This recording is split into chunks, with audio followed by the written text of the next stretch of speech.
नमस्कार। आज बहुत सीरियस विषय पे आपसे बात करने आया हूँ क्योंकि भारत में पेरेंट्स के लिए एजुकेशन से ऊपर कुछ नहीं है। आपकी जो भी आर्थिक स्थिति हो, आप अपने बच्चों की एजुकेशन के लिए बढ़-चढ़ के स्कूल हो, कॉलेज हो, ट्यूशन्स हो, सब कुछ दाँव पे लगा देते हैं कि आपका बच्चा पढ़ जाए। दूसरी ये गंभीर बात क्यों है? ये स्टार्टअप को लेके है। भारत की सक्सेस स्टोरी और भारत की ग्लोबल इकोनॉमिक पावर बनने की इस जर्नी में स्टार्टअप्स का बहुत इंपॉर्टेंट रोल रहा है। इसीलिए स्टार्टअप्स का क्लीन होना, इनकी प्योरिटी बहुत इंपॉर्टेंट हो जाती है। बायजूस का नाम आप सब जानते हैं।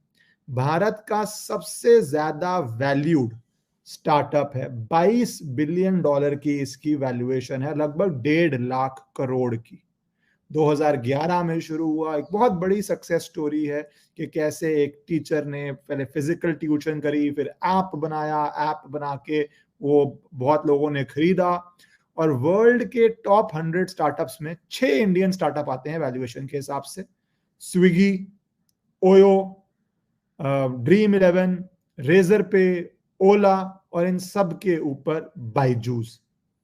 तो ये गंभीर टॉपिक में अब एक ट्विस्ट आ गया है और बहुत सीरियस ट्विस्ट आ गया है। इन्फोर्समेंट डायरेक्टरेट, जैसा आप हेडलाइन से पढ़ चुके हैं कि कुछ एक्शन हुए हैं, तो इस पूरे विषय पे बात करता हूं। अगर आप पहली बारी चैनल से जुड़ रहे हैं तो चैनल को सब्सक्राइब कर लीजिए।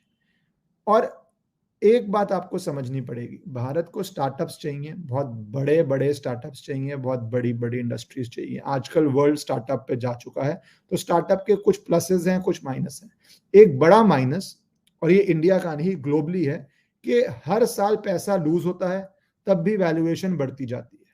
पर ये इस तरह की अब वर्ल्ड इकोनॉमी बन गई है, तो मैं उस विषय पे नहीं जा रहा कि स्टार्टअप में कैसे हो सकता है 100 करोड़ रुपया साल का नुकसान हो गया, या 300 करोड़ साल का नुकसान हो गया, या 500 करोड़ साल का नुकसान हो गया और आपकी वैल्यूएशन हो गई है 1 बिलियन, आप यूनिकॉर्न बन गए हैं। मैं उस पर नहीं जा रहा क्योंकि मैं ज्यादा गंभीर बात करने जा रहा हूं। तो पहले जो बायजूस नहीं जानते, थोड़ा सा जान लीजिए। एजुकेशन टेक्नोलॉजी में ये अपने आप को वर्ल्ड का सबसे वैल्यूएबल कंपनी मानता है।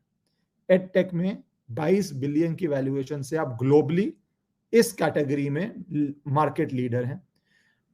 किंडरगार्टन से 12वीं तक और फिर कॉम्पिटिटिव एग्जाम्स के लिए बच्चों को ट्रेन करता है।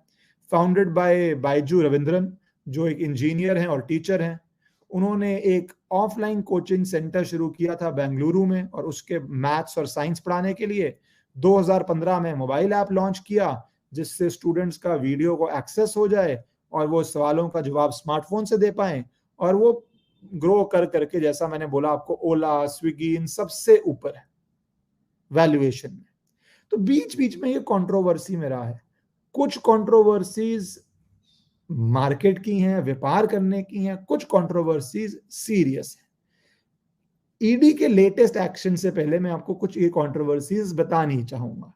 एक कंट्रोवर्सी आई थी 2019 में कि ये मिसलीडिंग एड्स देते हैं, कि कंपनी अपने लर्निंग ऐप से ये दावा कर रही है कि 100% बच्चों का स्कोर बढ़ा देगी। इसके लिए जो advertising standard council of India है, उसने इन पे फाइन लगाया कि ये आप गलत दावा कर रहे हैं। दूसरा इन पे आया कि डाटा प्राइवेसी का, कि जो डाटा है वो थर्ड पार्टी को बेच रहे हैं, क्योंकि जो स्टूडेंट इनरोल करता है उसके पेरेंट्स या इनरोल करते हैं, अगर यंग बच्चा है तो वो आपके पास सारा डाटा आ जाता है। और आजकल data is the new oil, जितना ऑयल वैल्यूएबल है उतना ही डाटा वैल्यूएबल है, तो वो डाटा बेच रहे हैं।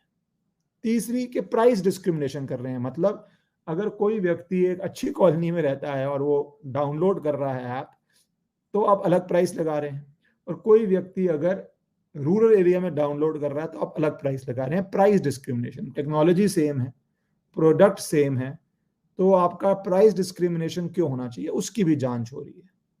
चौथा कि एक्विजिशन, आपका जो राइवल है आप उसको एक्वायर कर लेते हैं। खैर मैं इसको सीरियस नहीं मानता। क्यों? क्योंकि ये वाला पॉइंट पे मैं इतना बोलना चाहूंगा, बाकी 3 पॉइंट्स पे जांच हो रही है कि ग्लोबली भी यही होता है। फेसबुक, इंस्टाग्राम एक्वायर कर लेता है, फिर व्हाट्सअप कर लेता है, मोनोपलीज बनी जा रही हैं। हाँ, ये मोनोपली क्या किसी भी देश के लिए अच्छी हैं? तो बहुत अच्छी नहीं है, पर ये अब ग्लोबल एक चीज हो चुकी है कि कंपटीशन को पैसे देके खरीदो कि कोई कंपटीशन ही ना बचे। जैसे मोबाइल में बात कर लीजिए, मैं अभी एक स्पीच सुन रहा था जिसमें बहुत इंटरेस्टिंग पॉइंट बोला कि भारत में 32 मोबाइल ऑपरेटर्स थे, अब सिर्फ 3 बचे हैं। अब ये एक सीरियस इशू भी है कि अगर सिर्फ 3 बचे हैं तो कल को 2 बचे या 1 बचा तो फिर तो मोनोपोली होगी, जो मर्जी रेट चार्ज कर लो। तो 32 शायद बहुत ज्यादा थे और मार्केट में सर्वाइवल ऑफ द फिटेस्ट है, पर शायद 3 से कम तो नहीं होने चाहिए। और मोनोपोलीज और कॉम्पिटिटिव प्रैक्टिसेस के लॉज भी हैं। फिर 5वां छठा कुछ कंट्रोवर्सीज थी कि कंटेंट अच्छा है, कंटेंट अच्छा नहीं है, मैं उस पर नहीं जा रहा। पहली बारी पैसे को लेके आरबीआई ने फॉरेन एक्सचेंज वायलेशन को लेके 2017 में रेड फ्लैग किया था कि ये पैसा बाहर से आ रहा है जो इनके पास सारे अप्रूवल्स नहीं है। जरूरी नहीं है अप्रूवल के बिना पैसा ला रहे हैं तो सीधा क्राइम ही है, क्राइम भी हो सकता है। आरबीआई के बहुत सारी गाइडलाइंस हैं उसके अंदर, यहां तक भी ठीक था। फिर 2 बड़ी कंट्रोवर्सीज आती है। पहली कि आप बच्चों को एक्सप्लॉइट कर रहे हैं, जिसके लिए जो नेशनल बच्चों को प्रोटेक्ट करने के लिए एनसीपीसीआर है, उसने बायजू के सीईओ को समन किया कि आप बच्चों को मैल प्रैक्टिसेस करके, पेरेंट्स को ल्योर करके प्रोडक्ट्स खिलवा रहे हो और बच्चों के फोन नंबर्स या पेरेंट्स के फोन नंबर्स लेने के बाद आप उनके लिए ट्रबल क्रिएट कर रहे हो। ये जांच भी चल रही है। पर अब आ जाता हूं मैं सबसे बड़ी जांच पे। क्यों जांच जरूरी है?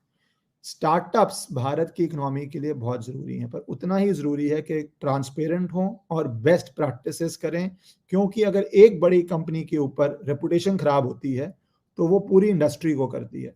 2010, 11, 12 में ही ये स्टार्टअप कल्चर शुरू हुआ है भारत के अंदर और बहुत कंपनीज इसके अंदर यूनिकॉर्न बन चुकी हैं, 1 बिलियन बन चुकी हैं। छोटे छोटे जगहों से लोग आके स्टार्टअप्स कर रहे हैं और उसमें बहुत अच्छा काम कर रहे हैं। बहुत एवरेज बैकग्राउंड होता है, एजुकेशन लेवल कुछ और हो सकता है, पर कर रहे हैं। और 80 यूनिकॉर्न हो चुके हैं भारत में, 80, 1 बिलियन से ऊपर, जिसमें से प्रॉफिटेबिलिटी की बात करें तो ज़ेरोधा, ज़ोहो वो एक अलग ही लीग में है। वो इतने प्रॉफिटेबल हैं जैसे कोई ओल्ड टाइम कंपनियां प्रॉफिटेबल होती थी। बाकी 80 में से सिर्फ 17 प्रॉफिटेबल हैं। पर जैसे मैंने बोला, 1 बिलियन की वैल्यूएशन भारत की एक बड़ी सक्सेस स्टोरी है। जैसे फोन पे है, जैसे फ्लिपकार्ट है, जैसे ज़ेरोधा है, मैंने बताया आपको, जैसे ज़ोहो है, जैसे वो है बिग बास्केट है, जैसे ब्लिंकिट है, जैसे बहुत सारे हैं। आप ये सारी कंपनीज के नाम, नायका है, अब नायका तो खैर लिस्टेड हो गया। तो बहुत सारे ऐसे उदाहरण हैं आपके पास। ईडी ने रेड मारी। मैं आपके सवाल लेता हूं। ईडी का दावा है कि रेड मारने के पीछे रीजन क्या है। स्टेटमेंट आई है ईडी की, 28,000 करोड़ फॉरेन डायरेक्ट इन्वेस्टमेंट आया है कंपनी के अंदर और 9,700 करोड़, लगभग 9,754 करोड़ इस कंपनी ने ओवरसीज भेजा है। पैसा आना और पैसा भेजना इलीगल नहीं है, पर ईडी जो कह रही है वो ये है कि ईडी ने इसलिए सर्च करी 3 जगहों पे, 2 बिजनेस प्रेमाइसेस पे और 1 रेजिडेंशियल प्रॉपर्टी पे बायजू के फाउंडर रविंद्रन बायजू की, क्योंकि बहुत सारी ईडी का मुताबिक उनके पास कंप्लेंट्स थी प्राइवेट लोगों के साथ। ईडी का कहना है उन्होंने समन भी इशू किए, पर ये समन पे बायजू ने ठीक तरह से रिस्पॉन्स नहीं दिया और इवेसिव थे। ईडी का कहना है कि कंपनी की जो फाइनेंशियल स्टेटमेंट है, हर कंपनी को साल के एंड में फाइनेंशियल स्टेटमेंट्स अपलोड करनी होती हैं, कई बार क्वार्टर्स में करनी होती है, कंप्लायंसेस होती हैं, हर कंपनी की होती है, बड़ी कंपनियों की भी होती है। तो ये 20-21 से फाइनेंशियल स्टेटमेंट नहीं फाइल करी गई है और ना ही अकाउंट्स को ऑडिट करवाया गया है, जो जरूरी है, जो मैंडेटरी है। ईडी कहती है कि हमें जांच के दौरान कुछ डॉक्यूमेंट्स मिले हैं और डिजिटल डाटा हमने सारा सीज कर लिया है। 2011 और 23 के बीच जो 28,000 करोड़ आया है उसकी हम इन्वेस्टिगेशन कर रहे हैं। जो पैसा बाहर भेजा है in the name of overseas direct investment, 9,754 crore, उसकी जांच कर रहे हैं। 944 करोड़ जो आपने एडवर्टाइजिंग और मार्केटिंग एक्सपेंस बुक किया है, इंक्लूडिंग जो आपने अब्रॉड भेजा है, उसकी जांच कर रहे हैं। आपने फाइनेंशियल स्टेटमेंट क्यों नहीं करी है सबमिट, उसकी जांच कर रहे हैं। और बैंक के साथ हम टैली कर रहे हैं कि आप जो फिगर्स दे रहे हैं क्या वो सही है, तो एक्शन तो काफी सीरियस है। एफआईआर दर्ज नहीं हुई है, जितनी अभी ईडी की स्टेटमेंट आई है कोई एफआईआर दर्ज नहीं है, उससे पहले ये प्रिलिमिनरी जांच के रूप में चल रही है। पर जब प्रिलिमिनरी जांच में आप रेड मारते हैं तो वो काफी सीरियस भी हो जाती है। बायजूस का रिस्पॉन्स ये है कि रूटीन इंक्वायरी है ये और बिजनेस एज यूजुअल है और हम अथॉरिटीज के साथ क्लोजली काम करेंगे और हम कॉन्फिडेंट है कि हम रिजॉल्व कर देंगे मैटर को। तो पहली बात, रेड कभी भी बिजनेस एज यूजुअल नहीं होता है, अगर रेड पड़ रही है तो कुछ तो सीरियस है। दूसरी बात, जैसे मैंने बोला, बच्चों की एजुकेशन की कंपनी है, भारत में हर पेरेंट बढ़ चढ़ के बच्चे के एजुकेशन के लिए खर्चता है, जो भी उसका स्टैंडर्ड हो। दूसरा, एक लार्जर इंडस्ट्री इशू है कि अगर हमें सुपर पावर बनना है तो हमें ट्रांसपेरेंटली बनना है, और ये जो स्टार्टअप है ये भारत की बहुत बड़ी शक्ति है, इसके अंदर क्लेanलीनेस बहुत जरूरी है। तो ईडी जो कदम कर रही है अभी उसके अंदर कोई ईडी ने, मैं क्या बोलूं, एफआईआर या अरेस्ट वाला नहीं किया है। और एज ए इंडियन मैं होप करूंगा कि कुछ निकले भी ना, सब ट्रांसपेरेंटली सॉर्ट आउट हो जाए, क्योंकि एज ए इंडस्ट्री नॉर्म बहुत जरूरी है। और अगर सॉर्ट आउट कुछ गलत निकलता है तो ईडी का एक्शन भी उतना ही जरूरी है कि चीजें एकदम साफ हो जाए, ताकि चीजें एकदम साफ हो जाए। हाँ, जैसे कुछ लोग कह रहे हैं he actually went overboard signing Shahrukh Khan and even Messi for God sake. Yes, बहुत एडवर्टाइजमेंट को लेके भी वो, पर देखो ये bad business decision is not a crime Venkat ji. It could be a bad business decision कि आप शाहरुख खान को साइन कर रहे हैं या मेसी को साइन कर रहे हैं, बहुत bad business decision is not a crime, it's a bad business decision. So वो एक अलग चीज है। क्या आप नियमों का उल्लंघन करके, स्पेशली सिविल पेनल्टीज नहीं, इनकम टैक्स की पेनल्टीज नहीं, क्या आप फेमा के अंदर जो उल्लंघन कर रहे हैं वो फाइन वाला है या क्राइम वाला है? अगर तो फाइन वाला है तो वो भी गलत है, पर अब्रॉड भी बहुत कंपनीज को फाइन पड़ता है, ये एक नेचुरल प्रोसेस है, आपको पता होना चाहिए। बैड बिजनेस डिसीजन, कोई कंपनी आपने एक्वायर कर ली जो इतनी अच्छी नहीं थी, अगर आपने ट्रांसपेरेंटली किया, वो धंधा खराब है, मार्केट है, टूट जाएगा। पर अगर कुछ इलीगैलिटीज हैं तो वो एक कंप्लीटली सेपरेट सब्जेक्ट है, उसकी ईडी अब जांच कर रही है।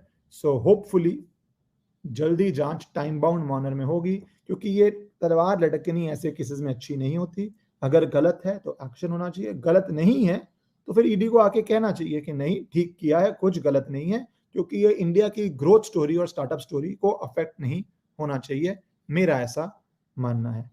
आपके भी जो कमेंट्स होंगे जरूर कर दीजिएगा। भारत माता की जय।